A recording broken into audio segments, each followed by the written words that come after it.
Hey guys, welcome to this episode of Pondering the Process, where we embark on a journey of discovery with some of the most creative minds in the community and explore the making of their latest projects.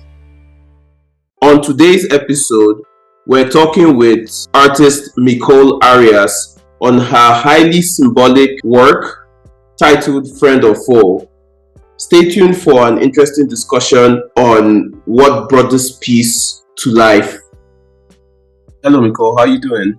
Hi, I'm good. How are you? I'm alright.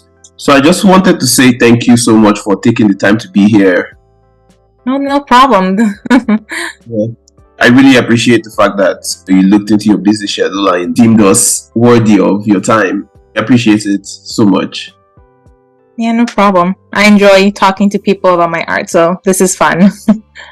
Yeah, and that's what we're about here. We like to showcase creativity and give artists and creatives a voice. So, looking at your piece titled Friend or Foe, first thing I'd like to say is great job. There's a lot of symbolism in there, which we're going to go into, and I really like how you blended the colors. And personally, I'm going to ask this later, but I can't even tell exactly what medium you used. The part of me thinks it's colored pencils, but then there's a part of me that thinks that maybe it's some oil paint. It's really detailed and I really love it. Thank you. Yeah. So what is the inspiration behind this piece? Are you trying to tell a story with this piece? Yes, so the inspiration behind this piece and many of my other paintings is from the relationships in nature and the cycle of life. We see animals that depend on one another, and then we see animals that don't get along to the point where they hurt or even kill each other. And this is something that we see in not only in animals, but in humans as well. So I kind of use these animals to represent human nature. And that is the story that I wanted to explore in this painting, Friend or Foe. Interesting. So it's basically about how there's always going to be contrast. There's always going to be someone trying to attack, right? Yes. And you can never really tell if someone is your friend or foe. Mm-hmm. I love that. Okay, so let's talk about symbolism then, because there's a lot in this piece. You have the raven. I think that's a raven. It might be a crow. Okay, you have the raven. Mm-hmm. Thanks. You have the raven and the snake, both on the tree. You have red ropes coiled around them. And then on the tree branches, you have the vulture skulls within the petals of the flowers. And obviously, it looks like there's a showdown about to happen. And then you have roses in both the mouths of these animals. Why did you add all these elements, and what significance do they hold in the context of this artwork? Well, I love to add a lot of symbolism in my artwork. It's my way of expressing my feelings while also keeping it a secret. So the flowers coming out of the mouths of both the raven and the snake, and the red rope coiled around both of them, that symbolizes that there is a connection between the two. The vulture skulls blooming out of the flowers symbolize rebirth. Because for me, flowers symbolize life, and the skulls symbolize death. And I wanted to show that there's a connection between life and death, how those two things are intertwined with one another. I see. So you mentioned how the strings show connection. So just looking at the piece, it looks like the strings are separated.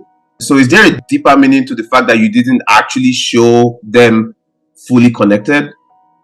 Yes, let's pretend like they once were tied together and that string was broken. So there's a problem that's going on between the two. So that connection has been broken a bit, but at some point they were connected together.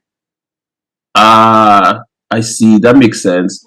And that really ties with the title, right? Because now you can see that they were once friends. So it's like, what are we really right now at any moment? Yeah, that's amazing. I love that. I really love hearing the subliminal messages in pieces like this, because you almost never know what the artist was thinking until you go up to them and say, hey, I like this. What are you trying to show here? I'm also curious about the choice of the animals you took. So you used the raven and the snake as the central figures. Why did you choose these animals? And why did you use their particular relationship as the subject of the title in this? Well, I've always been attracted to ravens, and many people believe that ravens are associated with death due to their scavenging habits, while snakes, with the way that they shed their skin, symbolize rebirth. So here we have that connection again between life and death and the cycle of life. So they both kind of similar but different at the same time. I see. Nice. Okay, so the next thing, which I already mentioned earlier. So what medium did you use? It's pretty difficult for me to discern what exactly you used here as your main medium. So if you could just give us a lowdown of what medium and materials you used so that everyone can know. Yes, almost all of my paintings, like this one, is made with just watercolor. I think when people think of watercolor, they think of this loose, abstract, textured work of art, but I like to challenge that idea by honing in on that medium and being more strict with it to create more surreal works of art. So yeah, all of my paintings are made with just watercolor. Amazing. You see, I did not see that at all. I legitimately thought this was color pencils just because of how detailed everything was and just the way the texture looks. That's amazing. Wow.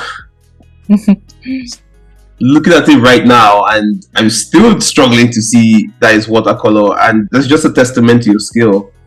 Great job. Thank you. Great job. Thank you. Yeah. So, as you said, you like to challenge yourself. So, could you just enlighten us about your overall process and what techniques you used to reach this level of detail with watercolor? And if there are any difficulties you faced as well, please share with the audience. Okay, so yeah, I did face a small problem. So with watercolor, the white you see is the paper. There's no white paint being used.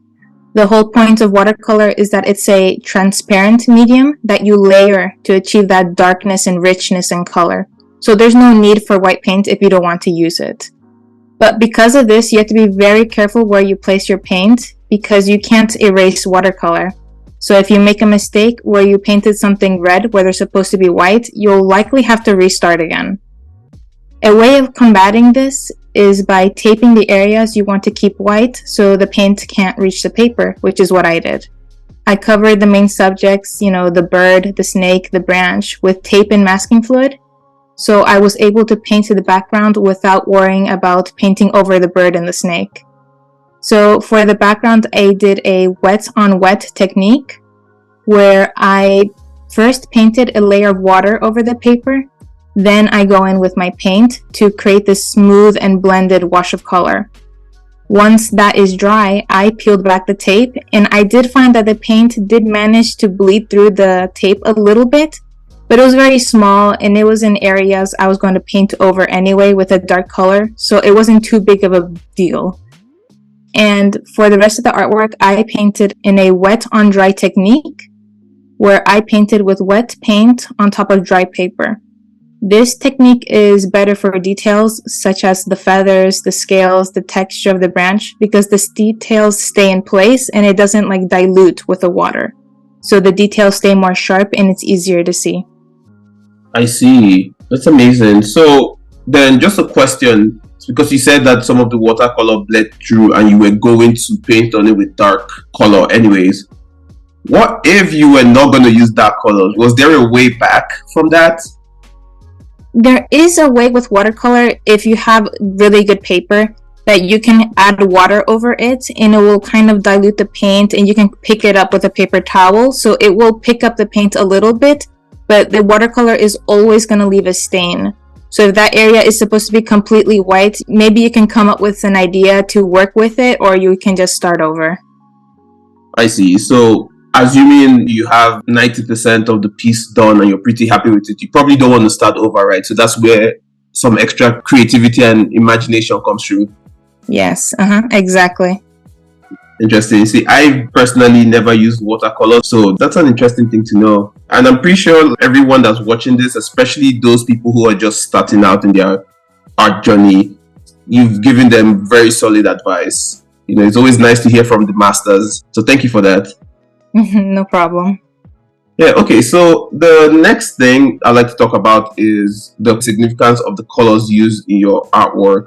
I can understand that the raven and the snake, those are the colors of the actual animals, the petals and everything, but I was thinking more about the background. Did the background colors really enhance or contribute to the themes and emotions you were trying to evoke? Yes, so the main colors that stand out in the background is yellow. And yellow is a happy and cheerful color, which I wanted to use to contrast the dark raven and the bright snake that appear to be having a strong conversation, where they don't seem to be getting along. So using a light colored background really brings the audience's attention to the center of the painting where all the action is taking place. I see. So it's basically just your way of saying, okay, don't focus too much on everything else. This is what I'm trying to show you. Yes, exactly. Yeah, I love that. Okay, so then what do you hope that viewers take away from this? Like, what experience or particular emotional response would you want your viewers to take from this? Well, I was hoping that when viewers see this painting that they feel a sense of darkness, but in that darkness there's also light. So this raven and this snake appear to be fighting, but there's also this red string that connects them together. I wanted the viewers to stop and think for a moment that maybe these two don't have to fight. They both have these red strings that connects together, so they have something in common.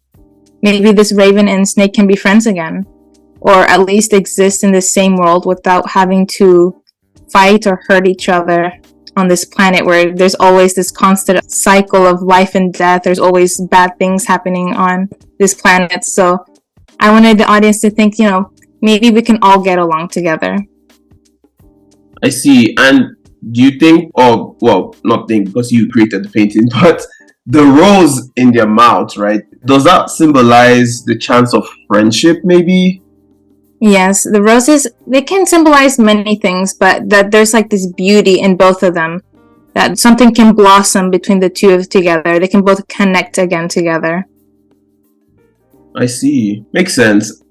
So, personally, right, when I first saw the piece, what I was thinking about was the fact that both of these animals here are basically hunters in a sense, right? Like the snake is always hunting, the raven is always gathering, or at least it's very good at surviving.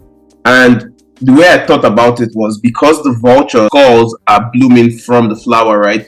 The way I looked at it was they have basically somehow defeated everything in their way, and now they were about to have a final showdown on who's boss. So that was what I thought about when I first saw it. So it was like friend or foe. There's a show I'm trying to think of. Do you watch anime?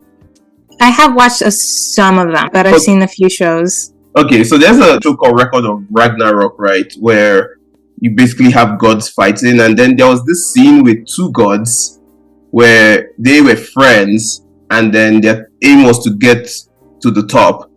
And then they basically fought everyone in their way. And then when they hit the top, one of the friends was like, well, there can only be one person at the top. So we now have to have our own showdown. So it's kind of like the same thing I was getting when I saw this.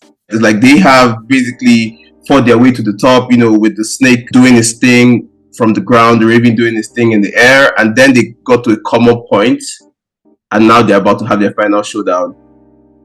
I mean, obviously, you've told me what you were actually trying to symbolize, but I was just trying to share what I initially saw. Yeah, of course, artwork, especially my paintings, I'm not picky with what people want the paintings, what they mean to them.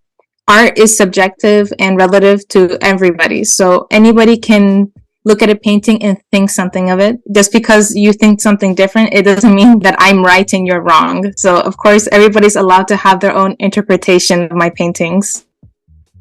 Exactly, and that's how you know a good piece, right? When no matter who looks at it, if they have different interpretations and they explain it, you can kind of see sense in the interpretation. So I really like that about art that's very symbolic. So how does this piece relate to your broader body of work? And what does the future hold for you as an artist? So, Friend or Foe has similar themes that I explore in many of my other paintings. The connection with nature, this cycle of life and death, the relationships that we have with each other. These are all themes that I explore in my broader body of work because it's something that everybody has in common. We all experience at some point in our lives life and death, and it's not something that we should be scared to talk about. Hopefully, in the future, I would like to continue exploring these themes and attract more people to my work, as well as have galleries around the world that have my art on display for other people to enjoy. Yes, we're looking forward to your growth for sure. I think you're an amazing artist, and again, like I said, I really love the elements in your work, and obviously, like I've said before, the talent to be able to make watercolor look like this. Great work, great technique. So one more thing is, I noticed that on Instagram you have quite a bit of a following, right? So what advice would you give artists trying to get their art noticed on social media? I would tell artists to keep trying. Some days are going to be really difficult and it's going to feel like it's easier to give up, but this journey is a long journey and it's going to take time. Nobody gets what they want overnight. And if it's something you really want, it's something you're going to have to work for. But once you get there, you'll realize that all that hard work was worth it. And to not compare yourself to other artists. That's an easy way to put yourself in a deep, dark hole. We all live our lives at different paces, so it's not fair to compare yourself, your day 30, to someone's day 1000. So focus on yourself and your art journey, and you'll get to where you want to be. I see. Thank you for that. That's pretty great advice. Basically, everyone has their own journey, right? No two people are going to go down the same path. Exactly. You have to focus on yourself. I love that. All right, Micole, thank you so much. So that's all the questions I have regarding your piece, Friend or Foe. So now I just wanted to talk to you about the Udocreatives app. Yes, I haven't been on the app for very long. I did install it, and from what I've seen, it's very beginner user friendly and it's easy to use and it's easy to navigate. It was pretty nice. I liked it. Oh, thank you. Thank you so much. Was there any feature that stood out for you when you opened it, particularly? I did like that everything has its own category. The posts are in one place, the discussions are in one place, because what I don't like about Instagram is they kind of meshed everything together, so it's hard to see certain things that you want to see. But on the app, I like that you can see the posts in one place, the discussions in another. I like that. Oh, thank you so much. We've been working so hard on it. So it really makes me happy when I hear people say they like it, right? When we get some sort of approval. I'd also like to talk to you about some features on the app that you might not have seen yet. So one of our most recent, and I would say the feature that we talk about the most, is called Journeys. So Journeys is not really your usual post feature, right? You're posting your work, but you're posting the entire process.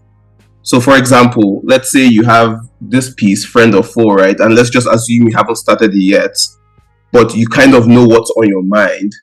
You could go on the app and post a picture or a video of you preparing your canvas, right? Saying, hey, my new piece is about to start. When you're done preparing your canvas, you could come back and be like, hey guys, I've decided to use the Raven. Here's my sketch. Here is the sketch of my snake. This is what I'm doing. So you're basically just showing the process at each milestone on the app, right? Even before the final piece is there. And it shows up on the glances tab, which can also show up in the spotlight section. So anyone who's subscribed to you, or even people who see you on the spotlight, know that you're in the process of making a new piece, right? So the anticipation is a lot higher. And then whenever you're done with the piece, you cannot click on the complete journey button. You put your final piece on there as a post. And then what happens is anybody who then goes to that post can see the entire process of that artwork from beginning to end. So you're almost telling the entire story of what it took you to get from canvas to final material. And like I said, that's one of the features we're really proud about, because we do feel like it brings a lot of recognition to what goes behind creating a work of art, to what goes behind just creating in general. Because I feel like everyone always sees the final piece, but people really don't know what's going on behind the scenes. But then with the journey feature, you're telling them, hey guys, this is what's going on behind the scenes. And we also feel like it's going to bring a lot more recognition and respect to creatives, because people who are not creatives can now see, oh, okay, this is how much work goes into this. It's not just about, hey, I want to draw and here it is, or I want to paint and here it is. No, like this person took steps, this person did a lot. And I think it will even help some artists who try to justify their price, right? Sometimes you want to sell an artwork, you try to justify your price. People are like, oh, why do I have to pay this price? With this feature, you can say, okay, look at everything I did, right? Look at the quality of materials, look at the details I did, look at all of this. And then I think people are more likely to say, oh, okay, so that makes sense. Maybe this is actually worth as much as you're saying. So that journeys feature is, like I said, something that we're really proud of, and we're trying to push more and more for sure, because we do think it's going to bring a lot of respect and appreciation for creatives as a whole, and also allow people to tell a story with their piece and not just focus on the final piece, but show everything that went into it. Yeah, I really like that because, like you said, on a lot of social media, people really want to see the finished work of art. They don't understand that it really takes hours, days, weeks to finish. So I really like that feature. I'm definitely going to check it out. Yeah, thank you. And obviously, we have some other features, like you've seen the posts and the discussions. So one thing about the posts too is that even when you click on the post, you can discuss a post, right? So let's say you put a new post on the app, there's a small chat bubble below it, if you open it up, that takes you to the discussion for that post. So you can go to the discussion for that post. You could tell people, hey, this is what I used. Does anyone think how I can get better on this piece, right? So you can discuss an individual piece, and then in the discussion section, you can discuss things with the entire community. So I'm sure you've seen some discussions on there, like people just asking different questions. So if I want to ask a question to the whole community, right? For example, how do I become better at shading, or how do I start? How do I price my artwork? Something that's a very common question that multiple people can respond to.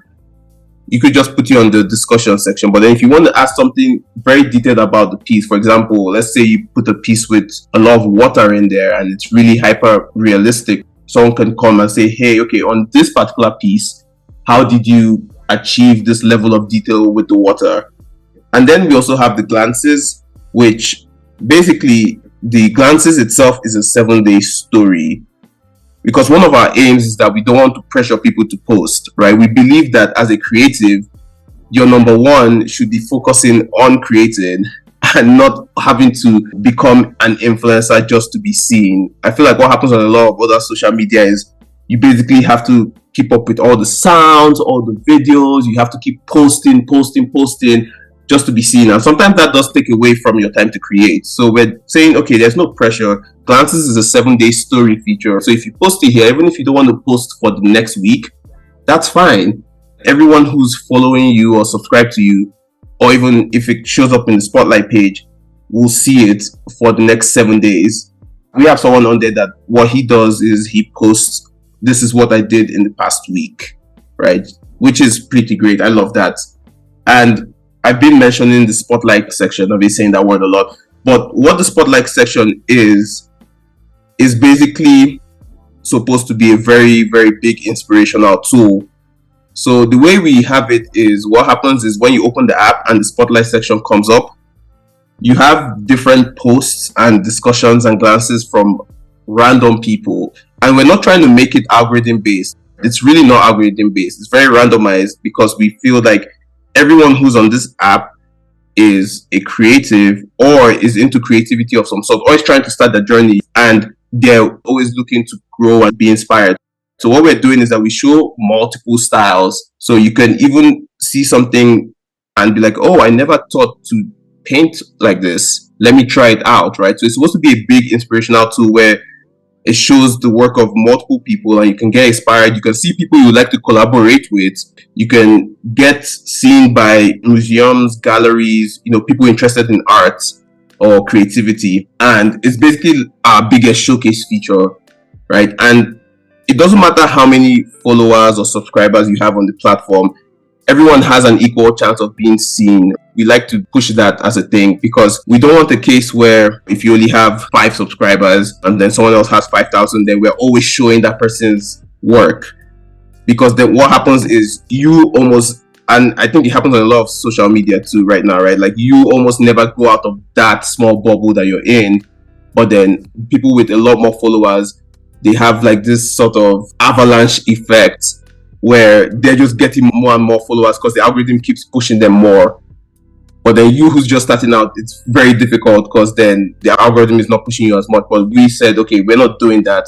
We're going to make sure that everybody has an equal chance to be seen. Because in the end, it's all about creativity, right? And it's all about people seeing what you're capable of. So as long as people can see what you're capable of, we're happy. So that's our aim. And we want it to be more of a tool where people can collaborate, get inspired, just grow as creatives, because we know that, especially when you start out, the journey of creativity is very, very lonely. And we want to set up this community where everybody is supporting each other to grow, right? So we even have some other features like the events feature, so you can put different events. So let's say you're hosting a small gathering at your studio, you can just put pictures from there on the app, allow people to see what's going on in your event. We're coming out with a tutorial feature where people will be able to learn some small tips or tricks from people with more experience right on the app. So there's a lot going on. And for people like you who already have honed your skills to this level, we'll look at you guys as leaders in the community. Like I said, the aim is growth, safe space for creatives, making creativity accessible. Yeah, I really like that. You're definitely heading in the right direction with the algorithm and stuff. Definitely when you're just starting out, it's really hard and it takes a lot of time. I remember when I first started out on Instagram, I think it took me like 1 or 2 years just to get to 100 followers. And it was easier back then, like 7 years ago, than it is now. So I really like that your app is very inclusive and diverse and it's giving everybody a fair chance. Thank you so much. We're aiming for that because we do feel like, especially with Instagram, for example, like you mentioned, right? You're not just only competing with other creatives, you're competing with everyone else. And just the fact that it's an algorithm-based thing, right? So if somebody likes a picture of a pet, now you kind of have to either draw pets in your work or find a way to become viral outside of that person's circle. Like you said, it's a lot more difficult now. So we're trying to go against that for sure. Mm-hmm. Right. So based on what I've told you, is there anything that you really like? Or do you have any suggestions for us, maybe? Well, I wasn't sure if it was possible, but I tried to zoom in on some of the pictures of the arts because I really like to examine the details of paintings, but I didn't see if there was a way to do that. Okay, sure. So right now we have the full screen picture, right? So we just give you a full screen of the artwork, but we don't really have a zoom feature. But yes, we will add that. Thanks for suggesting that actually. That's a pretty good suggestion. See, this is part of why we enjoy having these conversations too, because then we hear what people really want and we're able to go look into it. Right? Yeah. Yeah, so thank you so much for that suggestion. Okay, Micole. So I really enjoyed my time. I'm really happy that you were able to join us to talk about your work, friend or foe. Again, I can't stress this enough. Amazing talent. The fact that I couldn't tell what medium this was, it might just be me being ignorant, but I don't think so because I've seen a lot of art pieces. As you can tell, I love the technique. I love the piece. I love the symbolism behind it. Keep doing what you're doing. Thank you. And you're not the only one. I've had lots of people ask me, what do I use? A lot of people think it's acrylic and oil paint. Yeah, exactly. It's so difficult to discern, honestly. And that's one of the beauty of it, right? Is that it creates a discussion, basically. Mm-hmm. Right? And yeah. Okay, and just before we leave, do you have anything you would like to say to the audience? Just, if you're an artist, keep trying and doing your best. It's not an easy journey, but it's definitely worth it. All right, Micole, I've had a splendid time. I appreciate you joining. Thank you so much for your time, and have an amazing day. Thank you. You too. All right. Bye. Bye.